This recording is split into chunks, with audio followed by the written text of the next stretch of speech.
ये बड़ा अच्छा, बड़ा शानदार सा क्वेश्चन। राजस्थान का कौन सा नृत्य यूनेस्को की अमूर्त सांस्कृतिक विरासत सूची में शामिल है?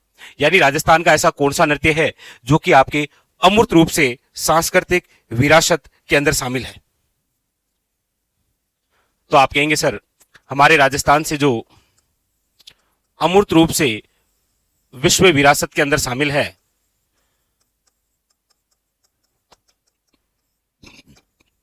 वो है कालबेलिया नृत्य।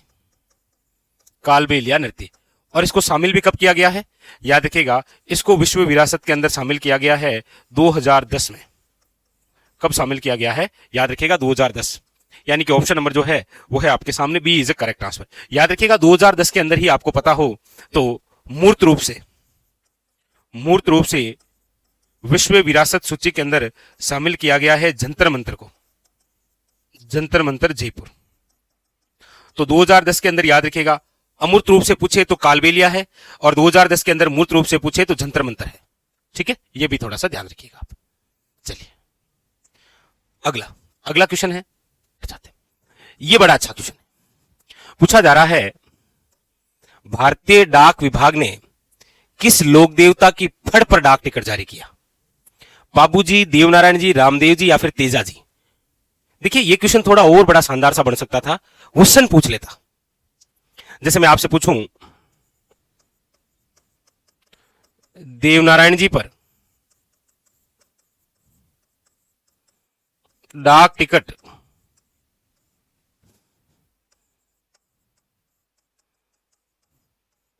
कब जारी हुआ था? और ऑप्शन नंबर 1 है आपके सामने 1992, ऑप्शन नंबर बी है 1998, ऑप्शन नंबर सी है 2011, और ऑप्शन नंबर डी है कोई नहीं, उपयुक्त में से कोई नहीं। बताओ, क्वेश्चन है देवनारायण जी पर डाक टिकट कब जारी हुआ?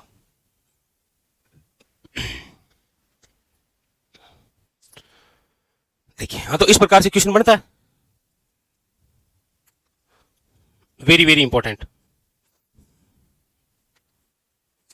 बताइए।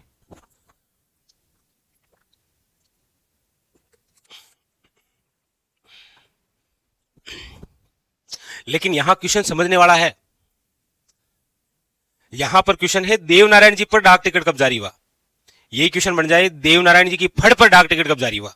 दो अलग अलग क्वेश्चन होते हैं ना, यही तो क्वेश्चन है, तभी तो वो कंफ्यूज करता है। याद रखिएगा, देवनारायण जी की जो फड़ है, इस फड़ पर तो डाक टिकट जारी हुआ है कब? याद रखिएगा 1992 को।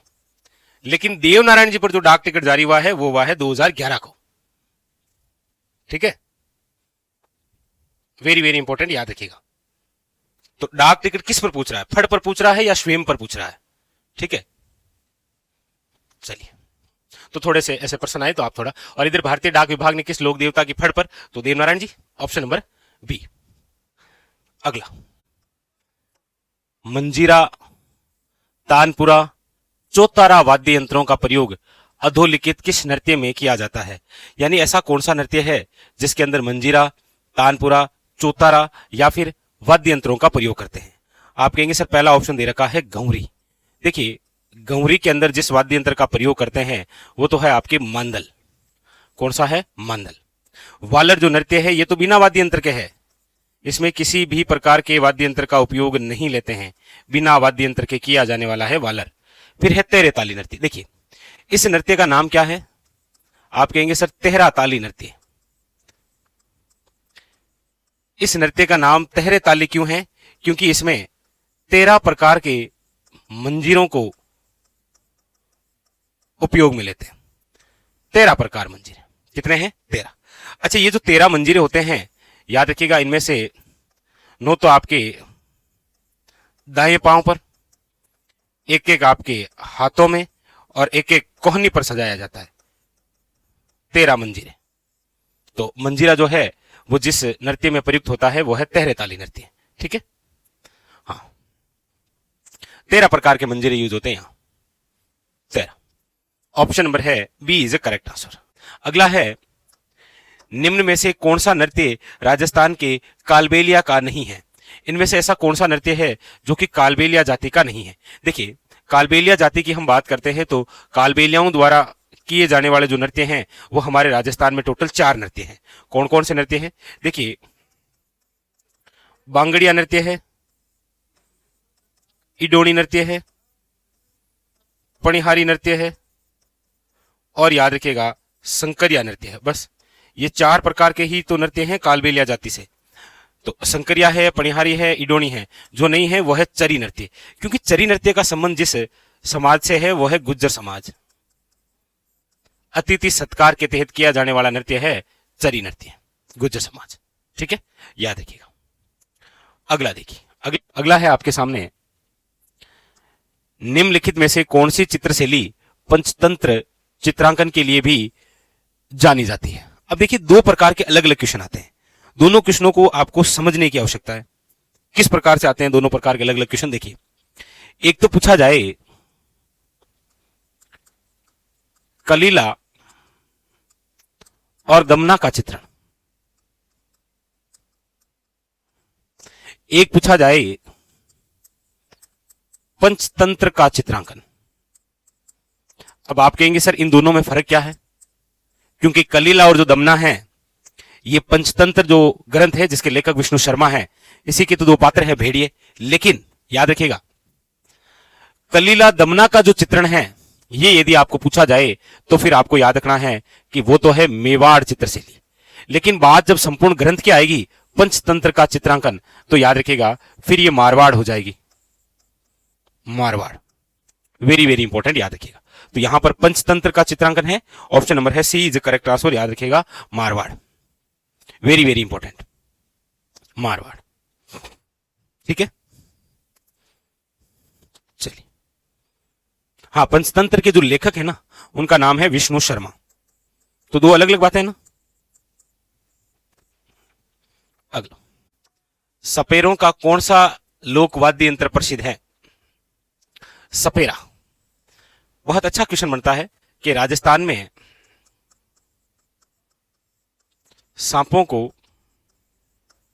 पकड़कर अपना जीवन यापन करने वाली जाति है, तो याद रखिएगा कालबेलिया। कालबेलिया याद रखिएगा। और सिंपल सी बात है कि सांपों को मोहित करने के लिए जिस प्रकार के वाद्य यंत्र का प्रयोग किया जाता है वो है आपके कौन सी? पुंगी, या ऐसे ही बोलते हैं बीन। बीन, ऑप्शन नंबर है A is the correct answer. ठीक है, वेरी वेरी इंपॉर्टेंट, याद रखिएगा। अगला है गुलाबो सपेरा किस क्षेत्र हेतु प्रसिद्ध है? गुलाबो सपेरा। अब देखिए, गुलाबो आप सब जानते हैं कि गुलाबो जो है वो अंतरराष्ट्रीय कलाकार है। कौन है ये? ये अंतरराष्ट्रीय कलाकार है जिन्होंने कालबेलिया नृत्य को अंतरराष्ट्रीय स्तर पर पहचान दिलाई। इसीलिए 2010 के अंदर यूनेस्को द्वारा अमूर्त रूप से विश्व धरोहर में शामिल किया गया है। किनको? कालबेलिया नृत्यों को, याद रखिएगा। तो ये किस क्षेत्र हेतु प्रसिद्ध है? लोक नृत्य। अच्छा, अभी देखो, आपको पता हो तो एक फेस्टिवल आयोजित हुआ था, कांस फेस्टिवल, और ये जो कांस फेस्टिवल है ये फ्रांस में आयोजित हुआ था। इस फेस्टिवल के अंदर कालबेलिया नृत्य की जो प्रस्तुति दी गई थी वो देने वाली कलाकारा कौन थी? बता सकते हैं आप? ये करंट विषय से संबंधित क्वेश्चन है कि अभी हाल ही के अंदर फ्रांस में आयोजित कांस फेस्टिवल में कालबेलिया नृत्य की प्रस्तुति देने वाली जो महिला है उसका नाम क्या है? तो याद रखिएगा, वेरी वेरी इंपॉर्टेंट, वो है आपके सोनू सपेरा। सोनू सपेरा। और ये जो सोनू सपेरा है इनका संबंध जिस जिले से है वो है जोधपुर ग्रामीण। जोधपुर ग्रामीण के अंदर ओशिया। तो ये भी एक अच्छा नाम है, सोनू सपेरा, जैसे ये गुलाबो सपेरा एग्जाम के लिए। ठीक है, चलिए, तो यहां ऑप्शन नंबर हो जाएगा सी इज करेक्ट आंसर, याद रखिएगा लोक नृत्य। ठीक है, सूची 1 का सूची 2 से मिलान करना है आपको।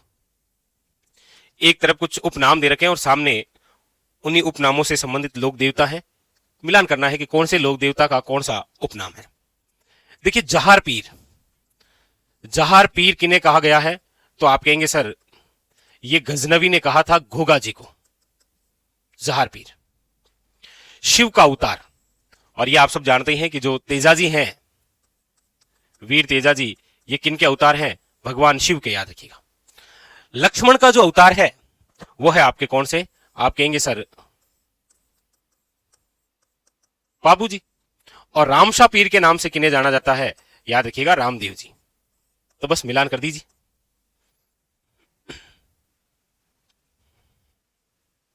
चलिए देख लीजिए इनमें से कौन सा राइट है। और ये बड़ा वन लाइनर, बड़ा अच्छा क्वेश्चन बनता है। वीर तेजाजी निम्न में से किस भगवान के अवतार माने गए हैं, भगवान शिव के, याद रखिएगा। है शाहजहां के बेटे दारा सिको का जो जन्म है वो राजस्थान के किस दुर्ग में हुआ है। देखिए दारा सिको से संबंधित दो विशेष प्रकार की बातें हैं।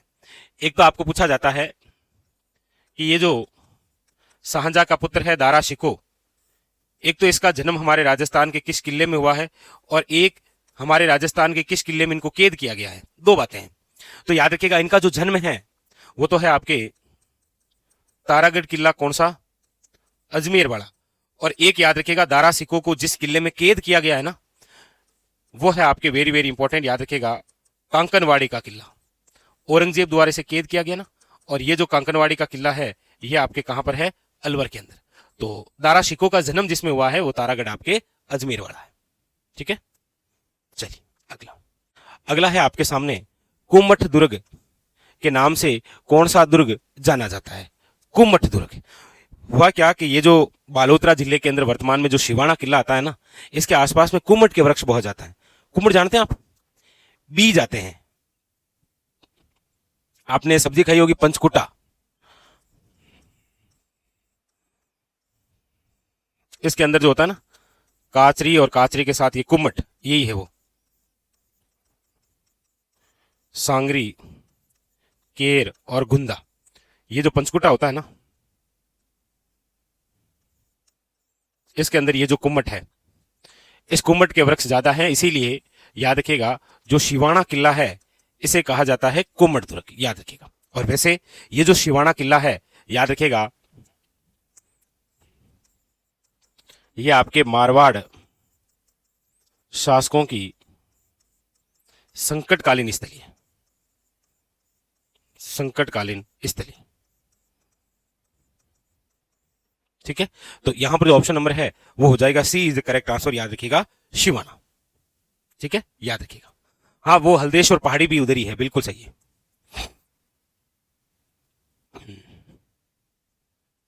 अगला देखिए, अगला है कि अकबर द्वारा निर्मित शुक्र तालाब किस जिले में स्थित है। देखिए आप सब जानते हैं ये बात है 1570 की। 1570 के अंदर याद रखिएगा मुगल बादशाह जो अकबर है, इसी अकबर ने भारमल की सहायता से एक दरबार लगाया था, और उसी दरबार का नाम था नागौर दरबार। ये नागौर दरबार नागौर में आयोजित हुआ था, और इसी दरबार के तहत अकबर द्वारा निर्माण करवाया गया था एक तालाब का, जिसका नाम है शुक्र तालाब। और ये शुक्र तालाब जिस जिले में बनाया गया वो जिला है आपके कौन सा, नागौर, याद रखिएगा। बड़ा अच्छा क्वेश्चन है। कब, तो 1570। किसके द्वारा, अकबर द्वारा। क्या बनाया गया, शुक्र तालाब। कहां बनाया गया, याद रखिएगा नागौर में। ठीक है, बड़ा इंपॉर्टेंट क्वेश्चन है, याद रखिएगा। मांगीबाई और लक्ष्मण दास घोड़ यानी कामड़ किस नृत्य के प्रमुख नृत्यकार हैं। मांगीबाई और लक्ष्मण दास कामड़ किस नृत्य के प्रमुख नृत्यकार हैं, याद रखिएगा तहरे ताली। बड़ा अच्छा, बड़ा शानदार सा क्वेश्चन है, याद रखिएगा, ये अक्सर पूछा जाता है। मांगीबाई का संबंध राजस्थान के कौन से गांव से है, तो याद रखिएगा ये बिनोता गांव की थी। बिनोता गांव चित्तौड़गढ़, इनका ससुराल है पाली, इसलिए तहरे ताली नृत्य का उद्गम जो है वो पाली जिले से हुआ है, पादरला गांव से। ठीक है, यहां पर ऑप्शन नंबर हो जाएगा डी। अगला क्वेश्चन है,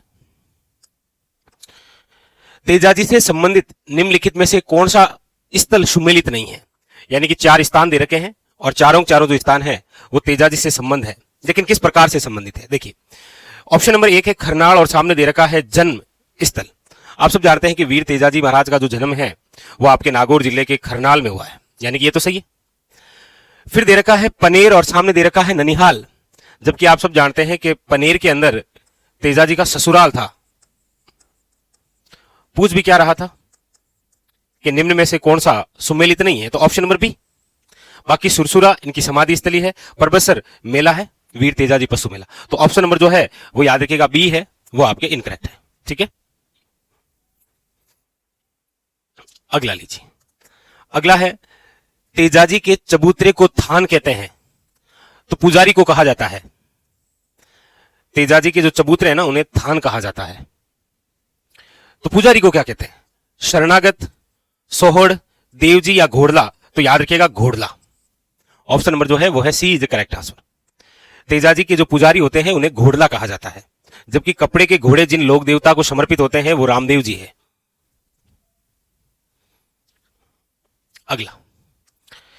अगला है लोक देवता तेजाजी महाराज का पवित्र तीर्थ स्थल बांसी दुगारी कहां स्थित है? देखिए, तेजाजी से संबंधित दो विशेष बातें। एक तो पूछा जाए तेजाजी की जन्मस्थली कौन सी है, और एक आपको पूछा जाए तेजाजी की कर्मस्थली कौन सी है।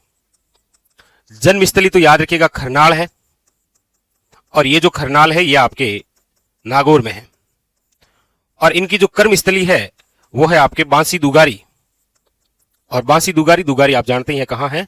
बूंदी। तो जन्मस्थली खरनाल, कर्मस्थली बांसी दुगारी, जो कि कहां पर है? बूंदी में। ऑप्शन नंबर है B is the correct answer, याद रखिएगा। चलिए अगला क्वेश्चन, ये भी बहुत सारे एग्जामों के अंदर आ रखा है। देखिए क्वेश्चन है, जाली बाव की बावड़ी और मामा देव का कुंड निम्न में से किस दुर्ग में स्थित है?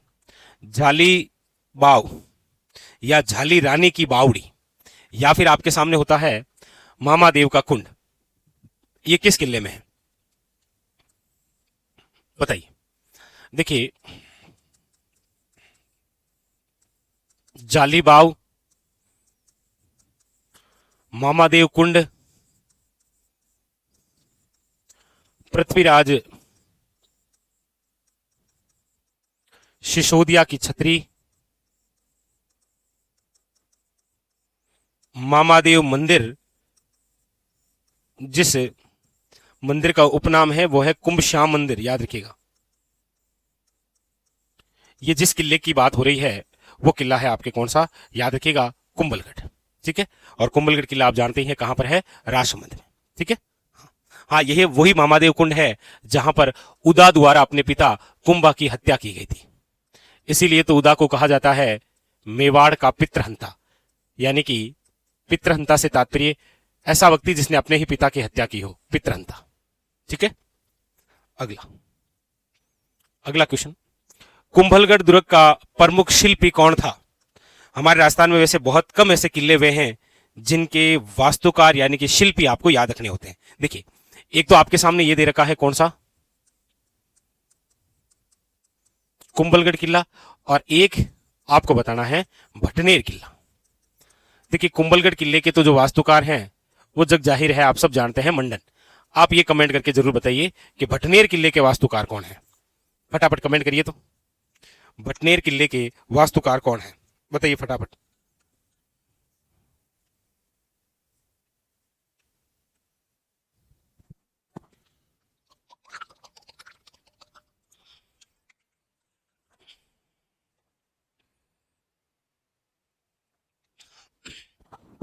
चलिए, बिल्कुल शाबाश।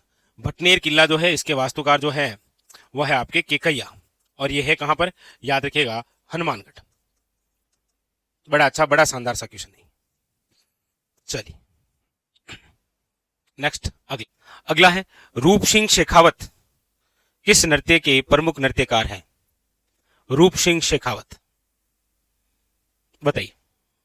वालर, कच्छी, तेरे ताली या भवाई? याद रखिएगा ऑप्शन नंबर जो है वो है आपके सामने सी इज करेक्ट आंसर। ठीक है, रूप सिंह शेखावत। एक नाम आपने सुना होगा महिला का जिसका नाम है अस्मिता काला। अस्मिता काला, अस्मिता काला वेरी वेरी इंपॉर्टेंट, याद रखिएगा।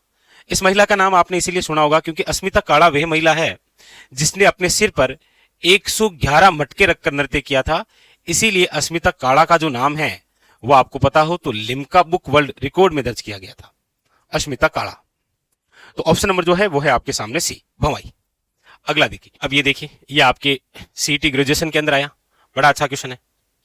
एक तरफ लोक देवता है और एक तरफ आपके मुख्य तीर्थ स्थल है, और पूछा जा रहा है आपको कि कूट के आधार पर सही उत्तर का चयन करना है।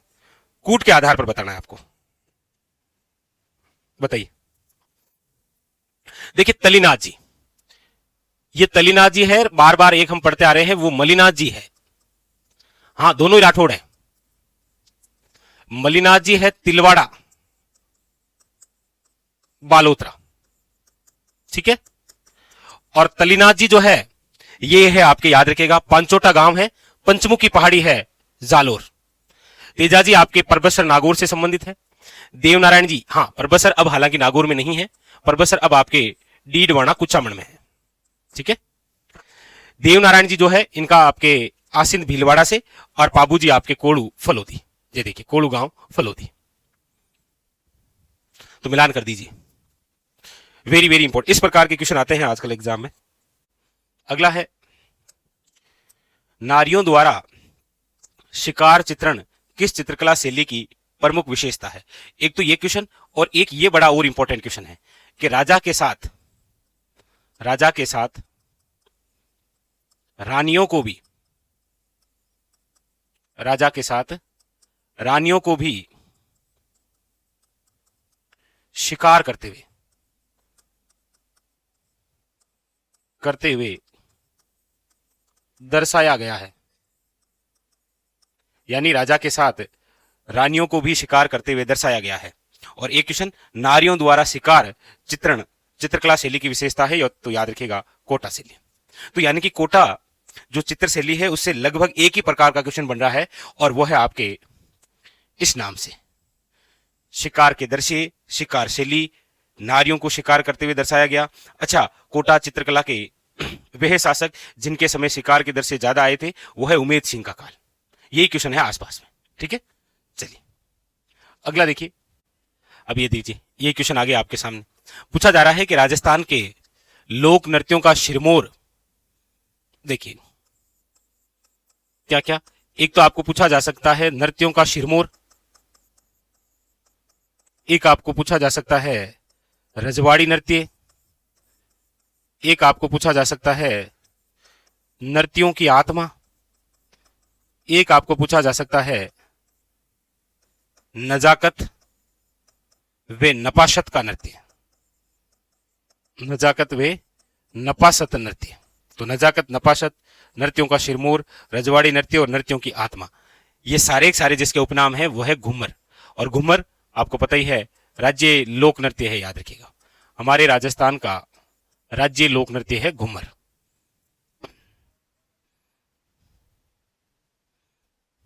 चलिए ठीक है, लीजिए अगला क्वेश्चन। अगला है आपके सामने कि राजस्थान का कौन सा लोक नृत्य केवल महिलाओं द्वारा किया जाता है। यह भी बड़ा अच्छा क्वेश्चन है। देखिए, इससे पहले क्वेश्चन था कि ऐसा कौन सा लोक नृत्य है जो केवल पुरुषों द्वारा किया जाता है। देखिए, केवल पुरुषों द्वारा, तो केवल पुरुषों द्वारा तो नाम आता है, याद रखिएगा, कच्छी घोड़ी नृत्य।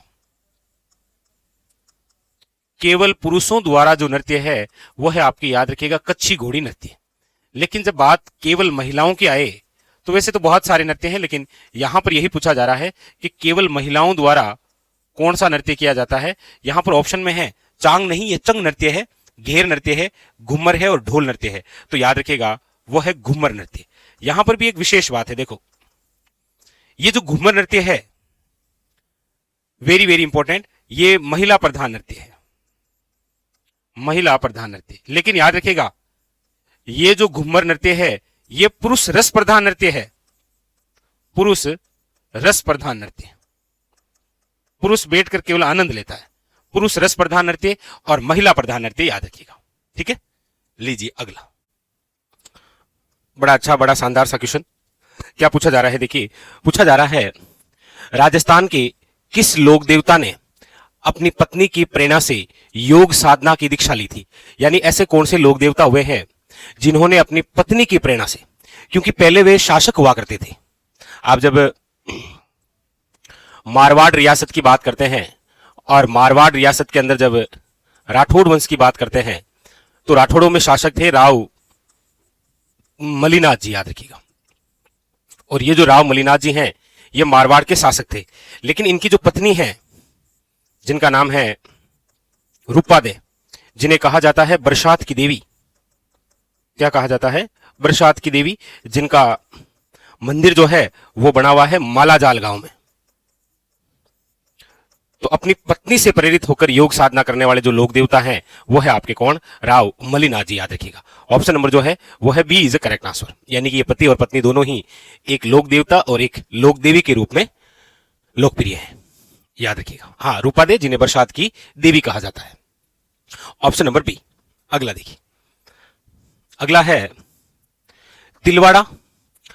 हालांकि अब ये बाड़मेर में नहीं है, ये जो तिलवाड़ा है अब ये आपके कहां है, बालोतरा में। तो तिलवाड़ा बालोतरा राजस्थान के निम्नलिखित में से किस लोक देवता से जुड़ा हुआ है? तिलवाड़ा जो स्थान है वो कौन से लोक देवता से जुड़ा हुआ है? देखिए, इसी तिलवाड़ा के अंदर एक राजस्थान का सबसे प्राचीनतम पशु मेला भरता है। राज्य का सबसे प्राचीन पशु मेला, और राज्य का जो सबसे प्राचीन पशु मेला है वह है आपके राव मलिनाथ पशु मेला। और ये जो राव मलिनाथ पशु मेला है ये भरता है आपके कहां पर, तिलवाड़ा, जो वर्तमान के अंदर बालोतरा में। तो तिलवाड़ा जो स्थान है वो किस लोक देवता से संबंधित है, मलिनाथ जी। और याद रखिएगा इनका मुख्य मंदिर भी यही है, और ये तिलवाड़ा स्थान जो है वो लूनी नदी के किनारे है, ठीक है, याद रखिएगा। अगला है कि किस गढ़ के लिए कर्नल जेम्स टोड ने कहा था कि यदि उन्हें राजस्थान में एक जागीर की पेशकश की जाए तो वे इस गढ़ को चुनेंगे। यानी कि टोड खुद ही कह रहा है कि यदि उन्हें राजस्थान में एक कोई जागीर पेशकश की जाए ना तो मैं इस गढ़ को ही चुनूंगा। यह कथन किस गढ़ से संबंधित है? याद रखिएगा ये कथन है आपके भैंसरोडगढ़ से संबंधित। और ये जो भैंसरोडगढ़ किला है, याद रखिएगा इसे राजस्थान का वेलोर कहा जाता है। क्या कहा जाता है? याद रखिएगा राजस्थान का वेलोर। वेलोर कर्नाटक के अंदर एक महल है, उससे तुलना की गई है। और ये जो भैंसरोडगढ़ है, याद रखिएगा ये आपके किस जिले में है?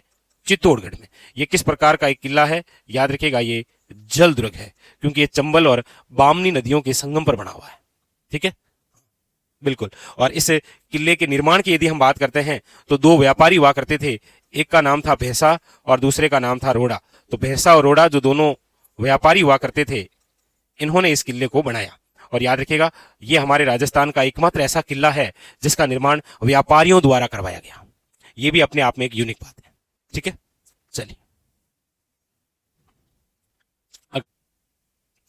बीकानेर के जूनागढ़ किले का निर्माण किसने करवाया?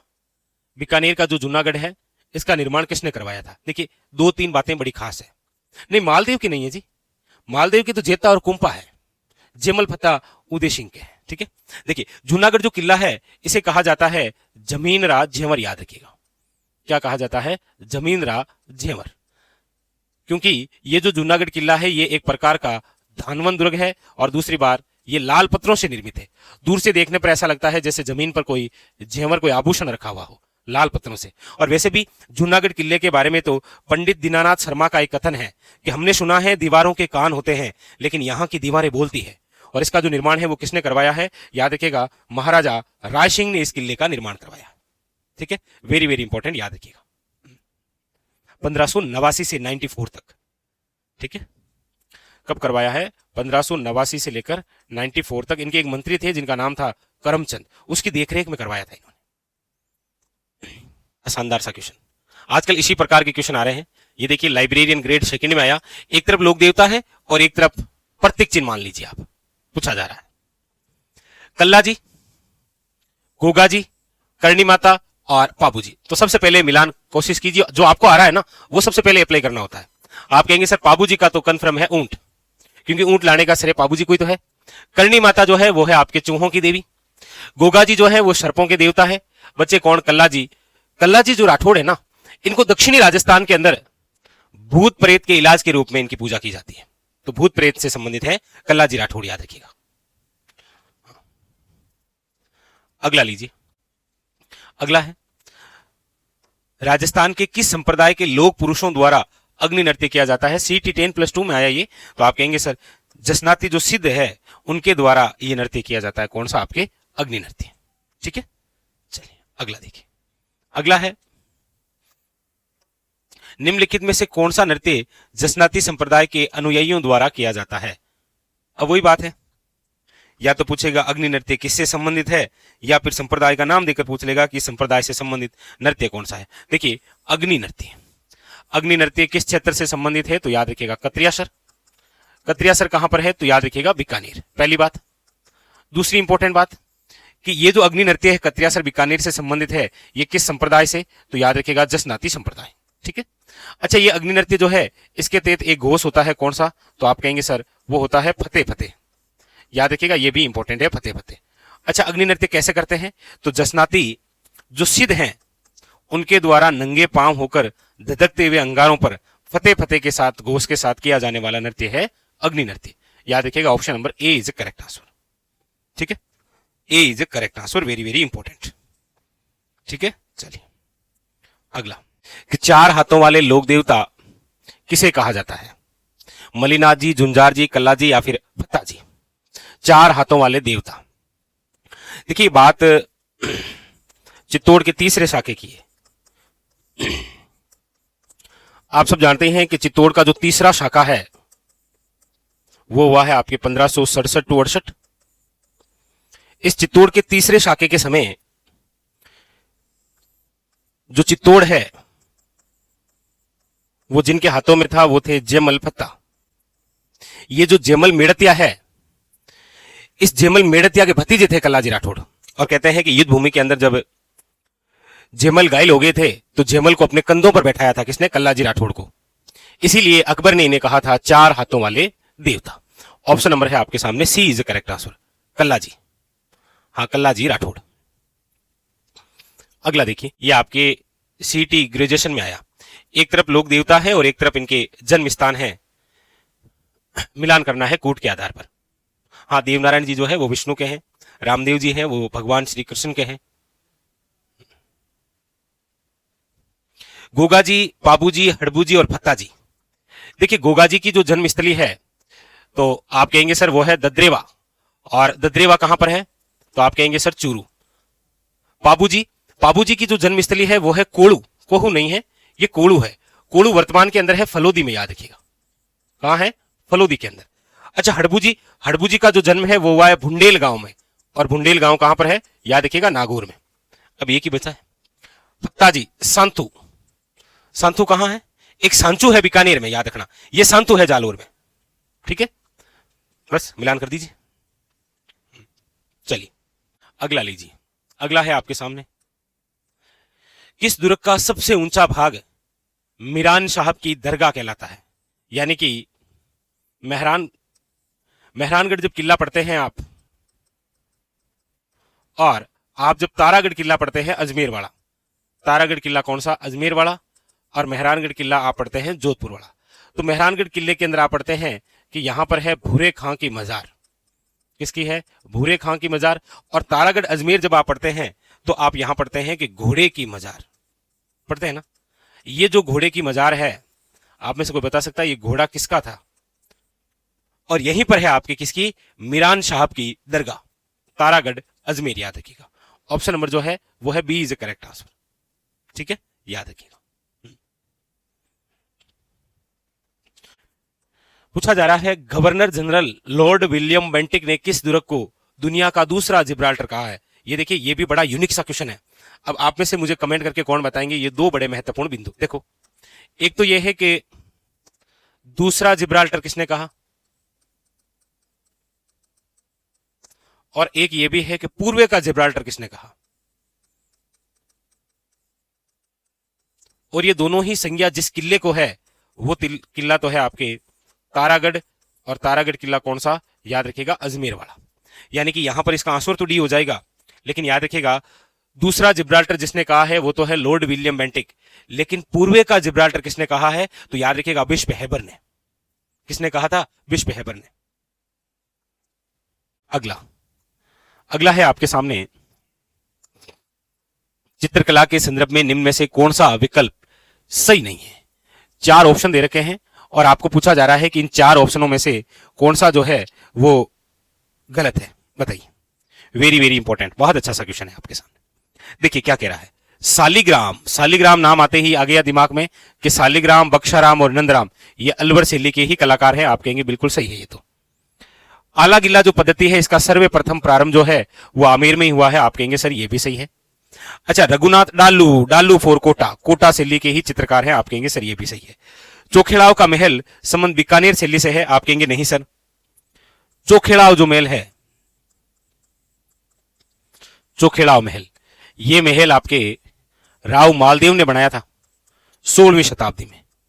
कहां पर बनाया था? याद रखिएगा, मेहरानगढ़ में। और इसी महल के अंदर बने हुए चित्रों से ही मारवाड़ चित्रशैली की क्या हुई थी? शुरुआत। तो यहां पर जो ऑप्शन नंबर है वो है आपके सामने डी इज इनकरेक्ट। याद रखिएगा, डी है वो आपके सामने right answer, D is incorrect. अब लीजिए ये क्वेश्चन है आपके सामने, घूंघट, घूगड़ी, बांद्रा और इमली क्या है? देखिए जब भी हम किले पढ़ते हैं तो ये नाम आपको स्पेशल लिखाए जाते हैं। क्यों? क्योंकि जैसे आप तेल के कुओं के नाम नहीं पढ़ते, ऐश्वर्या, रागेश्वरी, कामेश्वरी, वो यूनिक है। जिस प्रकार आप मेहरानगढ़ किले के अंदर तोपों के नाम नहीं पढ़ते, कड़क बिजली, शंभू बाण, गजनी खान, नुसरत, गुब्बारा, गजक, उसी प्रकार ये भी लिखाते हैं कि घूंघट, घूगड़ी, बांद्रा और जो इमली है ये क्या है? तो याद रखिएगा ये तारागढ़ अजमेर के अंदर प्राचीर के विशाल बुर्जों के नाम है। और आप सब जानते हैं कि हमारे राजस्थान में यदि मैं सर्वाधिक बुर्जों वाले किले की बात करूं, ये तो तारागढ़ अजमेर के अंदर है 14 बुर्ज। यदि सर्वाधिक बुर्जों की मैं बात करूं तो आप कहेंगे सर्वाधिक बुर्जों वाला जो किला है वो है आपके सोनार किला। सोनार किला कौन सा? जैसलमेर वाला। और इसके अंदर आप सब जानते हैं टोटल कितनी बुर्जें हैं? याद रखिएगा 99 बुर्जें। ठीक है, याद रखिएगा, इंपॉर्टेंट। तो ऑप्शन नंबर यहां पर है A is A correct answer. Mewar क्षेत्र में प्रसिद्ध घेर लोक नृत्य खाली जगह के अवसर पर किया जाता है। यानी मेवाड़ क्षेत्र का जो घेर नृत्य है ना वो कब किया जाता है? ऑप्शन है बच्चे के जन्म पर, होली के अवसर पर, विवाह के अवसर पर या मानसून।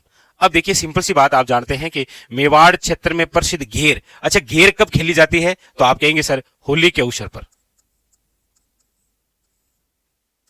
ऑप्शन नंबर क्या है यहां? B is A correct answer. याद रखिएगा, होली के अवसर पर।